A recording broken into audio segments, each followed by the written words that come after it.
My name is Mia and I'm a PhD student here at York St John. I am also the project officer on the Food Stories project.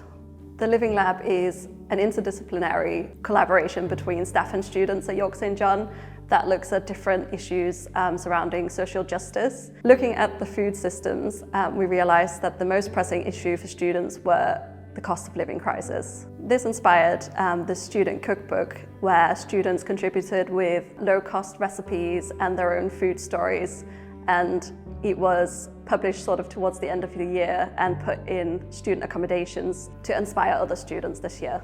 So the purpose of the cookbook project was to kind of have a student-run project that was interested in social justice, kind of wanted to look at people's food stories from different cultures as students. The cookbook was created through a series of workshops, and we came up with the main themes that we wanted and then created a QR code that had a form on it that people could fill out and submit their own recipes and food stories, and we put that all around campus and then worked together to edit that into a book. So we've done a part of the Food Stories project. We've done a display in the library, which was something we set up over the course of a week. We had a suggestion box so people could put their food stories in, which would help us further advance in our project. Storytelling and food are both things that are really essential to what it means to be human.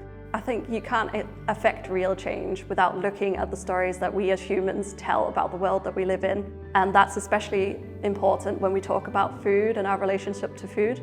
So as a history student, I understand the importance of preserving stories, and I thought it's something that I can bring to the project because I have experience of the best way to preserve and share people's stories in an interactive and interesting way. So on a personal level, I feel this project was right for me because I have celiac disease, so I face a lot of food injustices, and I just wanted to know if other students felt the same, and to spread awareness of their stories and mine to people who might not be aware of what people with allergies face. It was really exciting seeing that the impact of the cookbook didn't stop after we'd finished doing it, so finding out that it got put in kind of students' accommodation and that it was kind of placed around campus. It was really encouraging to see that people's stories and struggles and experiences were still being shared beyond us reading and putting the stories together. To see it go from an idea to something real, it was amazing because we had real people interacting, giving real stories, and it was sort of a way to preserve how students felt in the moment with the food crisis. I would say the project is making an impact in sharing people's stories and spreading awareness of how people experience food based on different things like food allergies, ethnicity, whether you share a kitchen. It's little factors really impact the way that people do eat and experience food. And it's been really interesting to find that out, and I think it'd be interesting to share it as well. So this is an extract from the student cookbook. It's from a recipe called Cheap Gruel for Fuel. I drew the short straw in terms of finances and housing arrangements. Bills not included is no joke. This meal is incredibly low cost, and I've never cooked it the same way twice.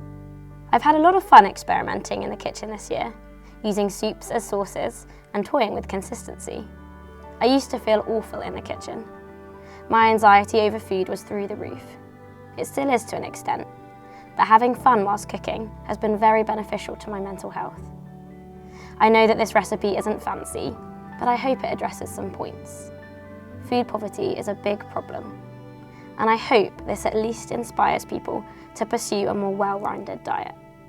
So we're currently working on turning these stories into moments of activism, and we've been looking into doing publications, which will be sort of a multimedia outlet of creative writing pieces, literature.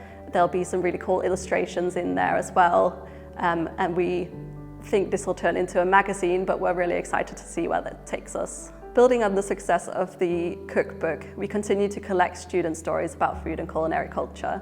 We do this in a very interdisciplinary way, where we work across all of the schools to contribute with our strengths to the project and to look at stories in various ways that make sense for the subjects that we do.